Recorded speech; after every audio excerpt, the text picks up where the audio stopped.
Halo, assalamualaikum warahmatullahi wabarakatuh. Kembali lagi dengan saya Lambang. Di konten rakit PC kali ini kita akan kembali lagi ke rakitan subscribers build. Dan di rakitan ini juga user ingin request buildnya jadi yang benar-benar full hitam dan juga minimalis RGB-nya. Jadi secara buildnya lebih kalem dan juga lebih manly banget dari tampilannya. Ditambah di sini juga user ingin pakai casing dari Fractal, ini adalah Fractal North yang bentuknya benar-benar udah minimalis banget dan cakep parah. Ditambahnya juga ada aksen-aksen kayu di bagian depan panelnya. Untuk pemilihan partnya di sini juga kita bakalan full memakai warna hitam, dan di sini juga kita akan nambahin fan dari Montech karena RGB-nya nggak terlalu mencolok dan nggak terlalu heboh warnanya. Jadi dari segi build-nya masih kelihatan banget minimalisnya. Nah, sebelum kita lanjut ngebahas pemilihan part di rakitan PC kali ini, kita dengerin dulu beberapa pesan dari sponsor kita di video kali ini.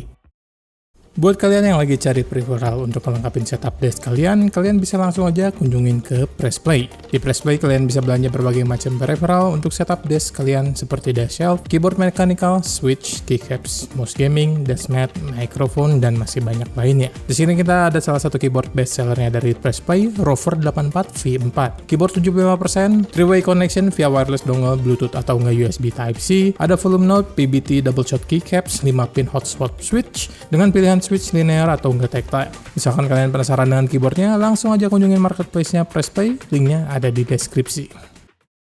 Nah, mari kita mulai dari prosesor dulu. Di sini kita bakalan memakai prosesor dari AMD Ryzen 7 7800X3D. Prosesor ini udah memiliki 8 core dan juga 16 thread, dan juga bisa boosting up to 5 GHz. Prosesor ini juga memiliki TDP rating yang tergolong irit listrik di 120 Watt aja. Nah, kita memilih 7800X3D ini karena emang user ingin ngedapetin performance gaming yang maksimal. Jadi kita pilih 7800X3D ini aja karena dari segi price to performance-nya yang udah luar biasa bagus banget. Karena dengan prosesor 6 jutaan ini untuk performance gamingnya udah bisa ngelewatin Ryzen 9 ataupun Intel i9 yang notabene harganya bisa nyentuh di harga kisaran 10 jutaan. Hal ini tentunya karena adanya 3D V-Cache yang ada di prosesor ini yang bisa ngebuat performance gamingnya jauh lebih kencang. Tapi dengan adanya 3D V-Cache ini, prosesor ini jadi nggak bisa di overclocking ya, karena untuk ngejaga cache-nya biar nggak terlalu panas. Nah, selanjutnya untuk motherboard, berhubung di sini user request ingin memakai Asus TUF, jadi akhirnya di sini kita memakai motherboard dari Asus TUF Gaming B650M plus Wi-Fi. Di sini emang pure keinginan user karena user suka banget dengan tampilan TUF Gaming ini, karena emang udah full black, heatsinknya tebal, terus aksennya juga cakep, ada kuning oranye seperti ini, dan juga user udah kepincut deh sama si aksen-aksen dari si TUF Gaming ini. Tapi ya emang kalau dari segi performance, Mobo ini yang pastinya udah aman banget lah. Apalagi di sini kita cuma pakai prosesor yang TDP-nya cuma di 120 Watt aja, yang pastinya udah bisa dijamin aman banget. Dari konfigurasi power face-nya juga di sini kita udah dikasih 12+2+2 power face yang bisa ngajamin power delivery-nya yang pasti aman banget. Lalu udah ada 2 slot NVMe SSD juga yang salah satunya udah PCIe Gen 5. Dan di motherboard ini juga kita udah include Wi-Fi 6E dan juga Bluetooth. Lalu untuk I/O port-nya juga kita di sini udah dikasih 7 slot USB-A, lalu ada 1 slot USB-C, ada HDMI dan DisplayPort, ada 2,5 GB Ethernet jack, dan yang pastinya udah cukup lengkap banget untuk di kelas motherboard M.ATX seperti ini. Nah, selanjutnya kita bakalan berpindah ke memori. Untuk RAM di sini kita akhirnya memilih dari Cleve Crush V-RGB. Kita di sini memakai kapasitas di 32 GB dengan speed di 6000 MB transfer per detik dengan timing di CL30. Di sini kita emang sengaja banget pakai spesifikasi seperti ini karena emang sweet spotnya untuk AMD ini ada di sini. Jadi walaupun kita memakai RAM yang speednya lebih kencang juga, malah nggak kerasa banget improvementnya, bahkan malah nggak ada sama sekali improvement. Jadi di sini kita pakai yang udah benar-benar proper aja untuk combo Ryzen 7800X3D ini. Nah, lalu untuk SSD-nya di sini kita seperti biasa kembali lagi memakai dari Adata XPG GameX S70 Blade. Di sini kita bakal memakai kapasitas di 2 TB karena user ingin pakai single SSD aja yang kapasitasnya lebih besar, jadi bisa lebih irit budgetnya daripada beli 1 teranya 2 biji. Nah, di SSD ini juga kita yang pastinya udah bisa ngedapetin speed yang kenceng banget, yang pastinya untuk read speednya kita bisa up to 7400 MB per detik dan write speednya kita bisa up to 6800 MB per detik. Nah, selanjutnya untuk GPU di sini juga sesuai dengan permintaan user ingin memakai Asus TUF juga. Jadi akhirnya kita di sini memilih GPU dari Nvidia RTX 4070 Ti. GPU ini udah memiliki VRAM di 12 GB dengan memori GDDR6X dan juga memiliki TDP rating yang cukup boros lah ya di 285 Watt. Nah, kalau secara performance GPU ini emang udah bisa banget untuk running games di resolusi 4K dengan settingan high high atau ultra dengan frame rate di kisaran antara 60-100 fps tergantung dari games yang dimainkan juga. Tapi untuk games-games berat seperti Cyberpunk 2077, kalau nggak Black Myth Wukong ya jangan terlalu berharap untuk bisa running native di 4K ya, karena emang seberat itu si gamenya. Jadi misalkan kalian ingin main games-games AAA yang berat seperti Cyberpunk kalau nggak Wukong ya mungkin bisa diturunin ke high dengan DLSS-nya yang diaktifin biar bisa ngedapetin experience yang lebih smooth ketika lagi gaming. Tapi overall GPU ini masih aman lah ya untuk gaming di 4K di games-games AAA yang nggak terlalu demanding seperti Cyberpunk dan juga Wukong. Nah selanjutnya kita berpindah lagi ke CPU cooler. Nah CPU cooler ini juga sesuai dengan request dari user ingin pakai liquid cooler dari Deepcool LS520SI. Liquid cooler ini ukurannya di 240 mm ya. Karena penempatan radiator di bagian atas casing cuman mentoknya di 240 mm, jadi kita ambil yang muat aja untuk dipasang di bagian atas. Kalau dari secara looks mungkin karena user suka ya, karena bentuknya yang minimalis dan gak terlalu heboh dari tampilannya, ditambah juga ada NVENC Infinity Mirror-nya yang ngebuat coolernya lebih kece aja gitu. Nah kalau dari secara performance yang pasti liquid cooler 240 mm itu standarnya udah aman banget untuk prosesor yang lebih dari 200 watt. Dan berhubung juga kita di sini cuma pakai prosesor yang mentoknya di 120 watt, jadi yang pasti bakalan aman banget untuk ditandem dengan 7800 X3D ini. Nah, next lalu untuk casingnya, di sini user lagi-lagi request ingin build di casing Fractal ini, kita pakai casing dari Fractal North. Kita pakai yang seri tempered glass juga di sini. Nah, Fractal North ini termasuknya ke dalam casing premium sih ya, karena emang dari harganya yang cukup lumayan mahal untuk casing mid tower seperti ini. Ya mungkin emang karena looksnya yang benar-benar premium ditambah lagi dengan aksen kayu di bagian front panel yang ngebuat looksnya makin elegan dan makin kelihatan mahal banget. Nah, untuk support motherboardnya juga di casing ini kita udah bisa pakai motherboard up to ATX. Jadi untuk kalian yang ingin pakai motherboard ATX high end, ini masih bisa aman banget untuk masuk di dalam casing ini. Di casing ini juga sebenarnya kita udah dikasih dua buah fan 140 mm di bagian depan untuk intake, tapi di sini bakalan kita ganti sih fan-nya dengan fan ukuran 120 mm karena user ingin pakai fan yang ada sedikit aksen-aksen RGB-nya, jadi kita bakalan ganti fan yang ada di dalam sini. Nah kalau dari secara space-nya memang udah cukup luas banget ya di bagian dalamnya. Kita udah bisa pasang motherboard ATX, bisa pakai air cooler yang tingginya up to 170 mm, GPU-nya yang bisa panjang banget sampai 35 cm. Jadi untuk hardware high-end ini masih bener bisa aman banget untuk masuk di casing Fractal North ini. Kalau untuk support fan di bagian depan kita ini bisa pasang 2 buah 140 mm atau enggak 3 buah 120 mm seperti yang bakalan kita pakai di sini, dan juga bisa dipasang radiatornya ini up to 360 mm. Nah, kalau di bagian atas kita bisa pasang fan 2 buah 140 mm, tapi kalau untuk radiatornya kita ini maksimal di 240 mm. Lalu ada lagi satu buah fan di bagian belakang yang berukuran 120 mm untuk sebagai exhaust kalau nggak untuk intake. Nah, lalu untuk tambahannya di sini bakalan kita ganti semua fan-nya pakai fan Montec AX dan juga RX 120 mm, dan mulai fan depan, fan radiator dan juga fan di bagian belakang pakai fan Montec ini karena emang user suka banget dengan aksen RGB-nya yang minimalis dan nggak terlalu heboh. Jadi untuk overall looks-nya masih bisa tetap kalem dan juga elegan, tapi masih juga ada aksen-aksen RGB-nya. Nah begitu sih untuk pemilihan part list di rakitan PC kali ini. Untuk total harga build-nya bisa langsung aja dicek di monitor.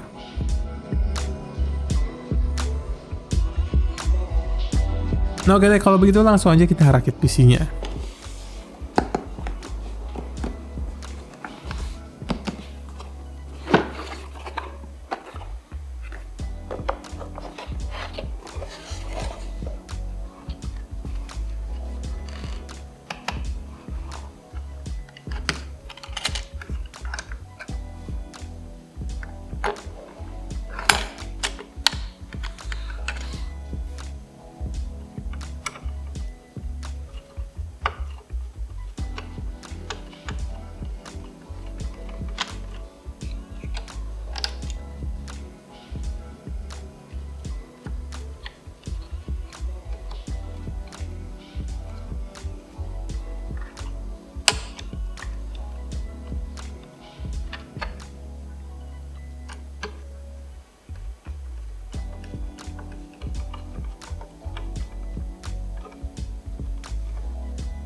we're at his tower, but still waiting on the warrant.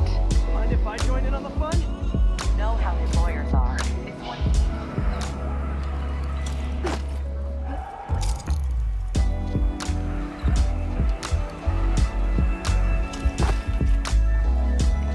Ground state red. The light must be infecting the soil. What are we after exactly? Logs. Salvaging machine carcasses as usual. And there they go.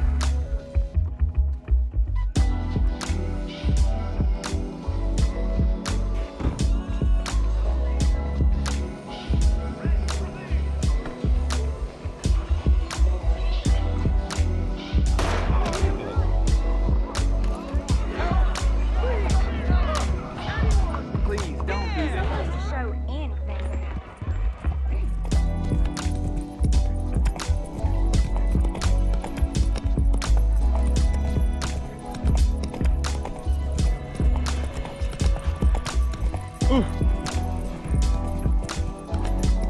Looking for trouble.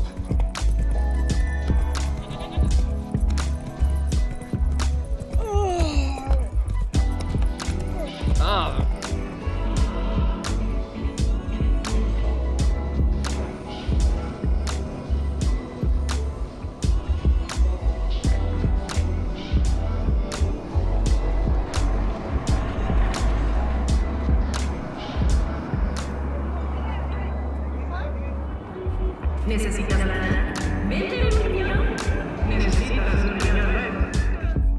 Alhamdulillah PC-nya udah beres, jadi gimana nih menurut kalian untuk rakitan PC kali ini? Menurut saya sih ini dari secara performance udah jelas banget ya, build ini udah bisa lancar banget untuk running games di resolusi 4K yang bisa ngedapetin smooth experience di 60 fps dan juga di resolusi 2K di atas 100 fps seperti yang kita benchmark tadi. Walaupun sorry banget ternyata data benchmarknya hilang, nggak tahu kemana, jadi saya cuma nampilin hasil recording aja ketika saya benchmark, tapi dari hasil recording benchmark yang tadi itu semuanya ada di resolusi 4K dengan settingan rata kanan semuanya. Jadi kurang lebih performance-nya masih bisa smooth banget lah ya. Kita udah bisa ngedapetin FPS di atas 60 FPS di setiap games-gamesnya kecuali di Cyberpunk. Nah kalau kita lihat dari performance temperaturnya juga ya udah bisa dibilang ini udah aman banget lah ya. Untuk GPU dan CPU ketika kita pakai gaming juga masih bisa stabil banget di bawah 70 derajat Celcius, yang artinya untuk GPU dan CPU ini kita udah ngedapetin airflow yang udah cukup banget dari casing ini. Kalau dari segi tampilan dan looks-nya sih yang pastinya build ini udah bener-bener clean parah, full hitam ditambah aksen-aksen RGB yang minimalis yang ngebuat hasilnya makin ganteng banget sih ini. Ditambah juga kita di sini pakai casing dari Fractal North yang benar-benar estetik banget, ada aksen kayu di bagian depannya yang benar-benar udah ciri khasnya dari Fractal. Lalu pemilihan part-partnya juga yang menurut saya udah benar-benar proper banget sih. Kelihatan satu tema dan nggak ada yang heboh sendiri, semuanya tampilannya minimalis, dari pemilihan mobo yang full hitam, cooler yang minimalis, RGB-nya juga minimalis, GPU yang full hitam dengan aksen RGB yang minim juga, lalu juga ditambah dengan fan Montec yang RGB-nya benar-benar cakep banget dan minimalis banget yang ngebuat hasil build-nya makin cakep parah kayak gini. Nah begitu sih kalau menurut saya. Kalau menurut kalian kayak gimana nih? Langsung aja komentar di bagian bawah ya. Nah sekali lagi terima kasih banyak bagi kalian yang udah nonton konten ini. Semoga konten Rakit PC ini bisa ngebantu kalian dan juga memberi inspirasi buat kalian. Dan bagi kalian yang ingin Rakit PC, kalau nggak mau tanya-tanya aja sekitar Rakit PC, bisa aja langsung kontak saya. Untuk kontaknya ada di deskripsi di video ya.